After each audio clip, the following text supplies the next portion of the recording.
Hello friends and welcome to my channel if you're new, or welcome back if you're back. If you are new, hi, my name is Rabbit and my pronouns are they, them. And either way, thank you so much for clicking on my video today. So today's video is going to be all about this patchwork Halloween skirt. I've had this white plaid skirt in my closet for freaking ever. Probably got it in high school and I decided to give it a little customizing and turn it into the Halloween kind of punk rock skirt of my dreams. So it's gonna be all super patched and tattered and with spider webs and pins and all sorts of fun stuff. So if that sounds like something that you are interested in, then please keep on watching. I'm super excited to show you the results and the DIY process and all that. Alright, so we're starting out with this black and white skirt. I originally found it at the thrift store and I had cut it short and then over time had put some kind of silly patches on it. I just figured since I wanted a orange plaid skirt as a base, a black and white one that was already in my closet would be a fairly good candidate. Since it was made of synthetic material, I'm using this RIT synthetic fabric dye in the color apricot orange. The thing that's kind of annoying about dyeing synthetics is that you have to do them over high heat and it's kind of stinky. So I have these like giant pots that I got from the thrift store and I only use them for dyeing clothes. And once the water is boiling hot, I put in the dye, the dish soap, according to the package instructions. Before I put the fabric into the dye bath, I soak it in some super hot water. Since I had a couple of projects I was dyeing that day, I had 2 pots going at the same time, but this video will only focus on the skirt. The first little bit of time is the most important, where you really want to stir it well, and I recommend having like a pair of tongs that is specially used for your dyeing purposes. Basically, when you first put the piece of clothing in and when the water is like bubbling hot is when the dye molecules are like most ready to absorb and get in there, so you want to make sure that you stir it and don't leave any like chunks of fabric so you don't get like big concentrated splotchy dye spots, unless that's the look you're going for, in which case the tie-dye look is absolutely workable, but you'll be able to see like pretty quick the dye taking color. Regardless, to make sure I get the best bang for my buck, you could say, after I've stirred it a good amount of time, I leave it to bubble on that stove at a really high temperature for, I think I did like at least half an hour.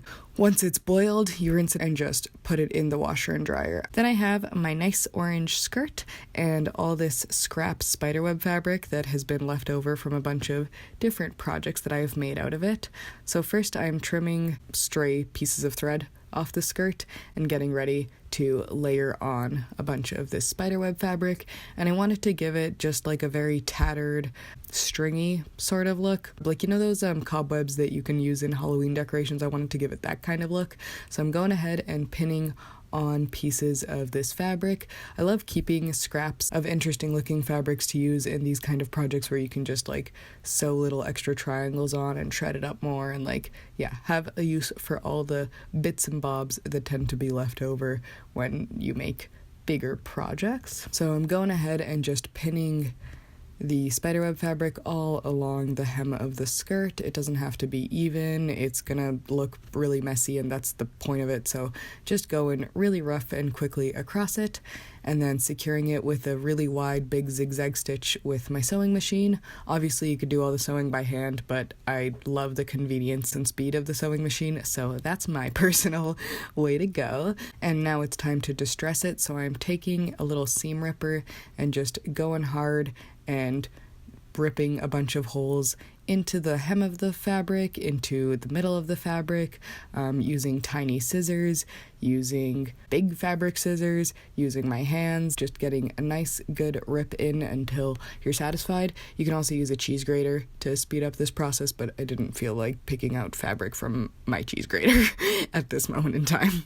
The next step is I want to make a couple of patches. So first I'm going to show you how I made this pumpkin patch, which to be honest was originally going to go on a different project, but it didn't look good on it, so it's being cannibalized for this one.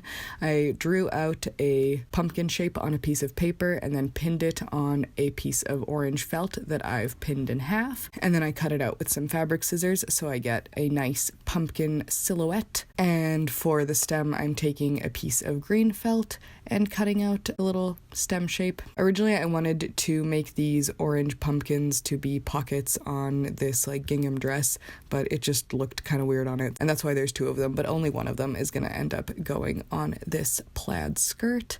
But regardless, I'm getting my little stems in place. Then I can pin the two pieces of felt together, making sure the edges are lined up nicely. And then with a dark brown embroidery thread and a thick needle, I'm going ahead and tracing the outline of the pumpkin shape, stitching down the curves of the pumpkins with my embroidery floss. It's very rough looking, but I think it's cute and very handmade, and I just wanted to like double up on the felt so it would be nice and sturdy. So that's it for the felt patches that we'll be using in this project. Next, I wanted a couple of stencil patches, and I've made these in videos a million times before, and I didn't make any new ones for this project, so I'm just using previous stencils that I have created, including some Buffy ones, some horror movie ones, some bands, just different stuff. Some of them are going to be on black fabric, some of them are going to be on orange fabric, and I think a handful are going to be on white, but yeah, majority are going to be orange and black to give that classic Halloween color look. So I'm just going ahead and ironing on these stencils that I have made. If you're interested in the stencil process, I have a lot of really detailed videos on my channel that I will link below. But once my stencils are ironed on, I can go ahead and take some screen printing ink and a makeup sponge, one of those little triangle ones, and then start dabbing in light layers of the fabric ink into the stencil. As usual, I'd recommend doing multiple light layers versus like one super thick layers because it'll give you a cleaner result, and while it will take longer, it'll definitely be worth it in the end. Obviously, if you want the super messy look, that's also a completely valid aesthetic, so do your thing. But I'm just going ahead, and on the orange fabric, I'm using black screen printing ink, and on the black fabric, I'm using white. I wish I had some orange screen printing ink, but just didn't bother to look into getting it for this project. Maybe next time. Once the first layer of the ink is dry, you can always use a hairdryer to speed up this process. Obviously, I can go ahead and do my second layer. With black ink, usually 2 layers will suffice, but with white, I'd recommend at least 3. Again, this is up to your personal style preference, so do what you will. And once all the ink is really saturated and looking good, it's time for my favorite part, which is kind of tedious and scary, but also really satisfying, which is peeling all of these stencils off of the fabric. As usual, you want to do this slowly and take your time and try not to rip your stencil, especially if you're trying to use it again, which I generally am. But if you do rip it, you can try to tape it back together. Sometimes that's kind of finicky and annoying, but I believe in you, and just use your X-Acto knife to clean it up if you have to tape it. Once I can see all of them, it's time to fill in any extra gaps that look a little bit unseemly. Again, this is up to personal preference. If you don't mind the little lines that make it very obvious that it's a stencil, that's totally cool. That's also like a stylistic choice, but for this project, I wanted to clean up at least some of them. I'm going with a black fabric marker for some of them, and then just back with the screen printing ink and a tiny paintbrush for some other ones, just depending what I had on hand and or was feeling like that day. As usual, a really teeny tiny paintbrush is super helpful for the tiny details. I've had this one forever, and sometimes makeup brushes can be really helpful too if you don't have any paintbrushes on hand for this part, or you can just leave it like I mentioned. And filling in all the little gaps. This part is like kind of fun and satisfying, and if you're not sure that you're doing it correctly, you can always like keep the reference picture on hand. And once all that is dry, it's time to iron everyone down. This just makes all the edges look cleaner, so I'm just folding down one edge at a time and using my iron to give it a nice crease. Doing like the shorter sides first and then the longer sides last, and getting a nice little compact looking square. You can use a little bit of steam to make this easier. I don't find that it makes screen printing ink run. I can't say the same for Sharpie, so just going ahead one by one and doing this slightly tedious task. And those are all my screen printed options that I made for this skirt. Obviously not all of these will be used for this project, and I have a couple other projects that we will see coming up that use some of these leftovers. But regardless, for now, this is the Halloween options that I made. But of course that wasn't enough. I had to go into my fabric stash as well and get some of my favorite Halloween fabrics out and just make a couple of patches out of those. Some of my absolute favorite, and I talk about this all the time, but it's my Joanna Parker fabric that I got from Spoonflower. Let me be honest, the quality of the fabric isn't great. Like, it's not soft, it's very like kind of printed cotton that's like kind of scratchy, and I don't really recommend wearing it, but it's so beautiful and they make really good patches. A lot of the other ones I get at places like Fabricland, especially when it's on sale during non-Halloween times. I'm also using some old dish towels that have Halloween fabric, some scraps that people have given me, fabric, a lot of fabric that I found at the thrift store, and a couple that I found at the dollar store around Halloween. Local Christian thrift store, I tend to find a lot of really cool kind of 80s seeming Halloween fabric, which I adore. And I also am always scouring Facebook Marketplace for old people kind of purging their collection of vintagey spooky fabric. And same with the other patches, I'm going ahead and ironing them out and then also ironing down all their corners so we get a nice clean edge. So these are the fabric patches from the fabric stash, and here we have everything all laid out on the floor. Now it's time for the fun part where we get to kind of decide what everything will look like, and this part is just up to experimentation. Don't be afraid to take your time and try out a lot of different designs, pin them down and try them on before you sew them down, obviously.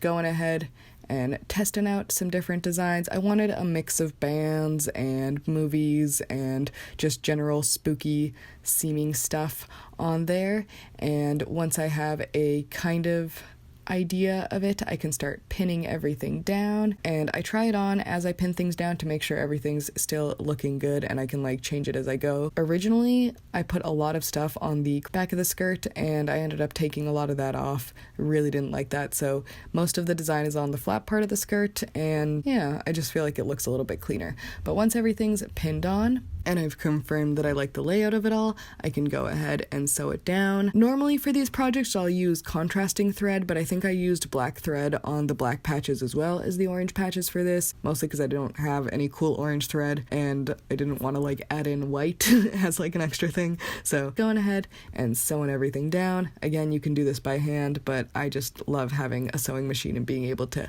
whiz through this part of the project. It's also nice doing this on a skirt because you can lay out everything nice and flat. Coming up, sneak peek, I will have a pant project in a similar vein, and that was a lot more annoying than a skirt because obviously pants have legs and you have to, you know, it's the maneuvering around the sewing machine can be a bit of an annoyance with that. But I really like using zigzag stitches on these kind of things because I think it looks cool, but also a straight stitch can look nice and neat. I wouldn't recommend doing a straight stitch though if you're not confident in your abilities to sew straight. That's one of the reasons I really like zigzag stitches usually, is because they hide a lot of sins in terms of not necessarily always having the straightest sewing lines. Getting all the patches attached on there, and now that all those are on, I can start attaching my sort of metal and hardware and kind of more clanky stuff. So I'm starting with this grommet tape that I absolutely love. I think I got this online forever ago, but I need to get some more soon because I'm running out and I adore it. Pinning it on with some sewing pins and then sewing it down with like a straight stitch, I think just on the top side in case I wanted to attach any charms to it later. And then since the black stitching especially was looking a little bit plain, I wanted to add a little bit of color and contrast, so I'm going with a really thick embroidery thread and needle and just adding some messy zigzag X's and different kind of hand stitches all around some of the big patches. These are purely decorative. Like, yes, they're also holding it in place, but the thing that's like most securely holding them in place is like the sewing machine stitches. These are, yeah, just for show, but I think they look really cool. I wanted to use a bunch of different like kind of autumnal colors, so I used some red thread, orange thread, yellow thread, just different stuff, adding some color and some texture and some interesting design to it. And I didn't do this on every single patch, just a couple. Still, I think a little bit goes a long way. Next, I have this giant safety pin, those ones that they use to keep kilts shut, and it has all these angel charms on it. I found it at the thrift store, and I thought it would be cool to have like it be replaced with Halloween-y stuff. So I'm starting with some pliers to remove all the angels, and then I'm replacing them with little charms that I've gotten online and from thrift stores, especially from stuff like Halloween earrings and different Halloween jewelry, stuff like spiderwebs and little jack-o'-lanterns, little ghosties, whatever I find that I think would make a good fit and a good match. This is the final result, and though I don't know that I'll necessarily use it on this skirt, I figured I'd include it in this tutorial anyway to give some inspiration. Now for the felt pumpkin, I wanted it to be a pocket, so I'm going ahead with some embroidery thread, and when I'm sewing it around, I'm leaving a gap open at the top so that things can be put in there. Obviously you can do this with any patch that you put on your patch skirts or pants or whatever, and this is one of my favorite things about putting a lot of patches on stuff, is that you can make them into like secret pockets, and it's just exciting if you tend to like to hoard tiny little objects that you find around, like me. So yeah, good times. And once everything is nice and stitched on, I wanted to add a couple extra textures and stuff, so I'm going with these black safety pins that I found at the thrift store and attaching them around some of the patches. I don't know that the black shows up super well. I feel like maybe silver will pop more, so I think I go in with some silver ones on different patches later, and I might eventually one day replace the black ones on this specific patch with silver ones, but for now I'm just going ahead and very roughly attaching the safety pins all around it. Also, if you don't like sewing, this is a completely valid option. Instead of sewing your patches down, is just safety pinning them around. Yeah, super simple.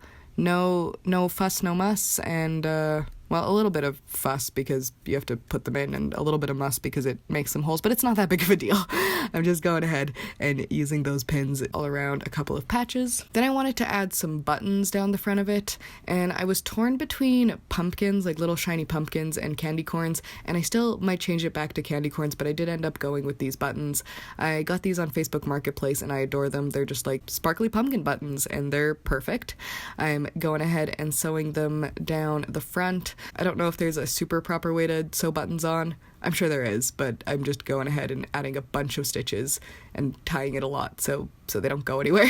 Now, I wanted to do something in terms of like one of those belt chains, and I also wanted like a little dainty one. So I have a silver chain that I think used to be a piece of broken necklace, and I'm adding a bunch of jump rings with a bunch of little Halloween charms that I've gotten online over the years. So again, going with like some spiderwebs, some coffins, some bats.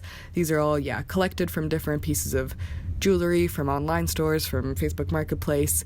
The collection is vast and varied. I think I got a lot of them on AliExpress as well a long time ago, and slowly working through that stash. I made kind of a charm bracelet style necklace a couple years ago with a Halloween theme that this reminds me of a lot, so it's kind of inspired by that. It's just like a super dainty little chain with some Halloween charms, and to attach that I'm gonna first sew some little jump rings onto the back of my skirt. Though if you didn't want to sew on jump rings, you could just put a safety pin or something like that onto it. Going ahead and stitching those on with some black thread on both sides of my Hellraiser patch, and once those are on, I can clip my little chain of Halloween charms to the back of it. I think it looks really cute. I also wanted a candy corn inspired belt chain, so we need to make that. So I'll link the tutorial that I originally learned this candy corn making technique from, but basically I'm taking some white, orange, and yellow polymer clay and making them into long and thin snakes, with the white being the thinnest, the orange being a middle size, and the yellow being the thickest. And once they're all in their worm shape, I can line them up in their correct order, which is white, orange, and then yellow at the bottom. And this clay's kind of old, so please excuse the fact that it keeps crumbling on me. It's fine. It'll still work. And I can kind of squeeze it together and then use my palms to squish the top of it a little bit. Then I'm taking a little X-Acto knife and cutting little triangles out of it. As I go, I'm taking each little candy corn shape and using my fingers to shape it into a more cohesive little triangle and just rounding out the edges a little bit. And then I can also use a little tool to make the ridges in the front of it. It's a real fun and easy process of just going ahead and pinching these little candy corns into their correct shape. Then I'm taking these little eye pins and poking them through the candy corns so that I can later attach them to a belt chain. Then I'm baking them according to the clay instructions, and I wanted to make them all a little bit glossy. First, I'm hanging them all on a laundry rack so that I could coat all the sides evenly at a time. And I'm using this new product that Cage recommended to me called Bright Tone, and it worked out pretty good. Nice and easy and not as scary as epoxy. So I'm going ahead and just putting a latex glove on, and then with my fingers just coating the whole candy corn thing in a layer of this gloss and then moving it to the side. I'm doing this with each piece of candy corn and then letting it dry and then doing it again and then repeating this process so it has 3 coats total. And here's how it's looking as it's drying on the laundry rack. So beautiful, so lovely, so tasty. Look at those candy corns. I wish I could eat some vegan ones that I didn't have to make myself. Anyway, then I line them all up, and I'm taking a piece of chain again and attaching a little lobster clasp to each end of it so I can hook it onto whatever I want. And then with a jump ring and my pliers, I'm attaching each little candy corn to the chain. To figure out the middle, I just fold it in half and start there so that I can space everything evenly. And it's just a matter of picking my favorite candy corns to put on and just attaching them to the chain.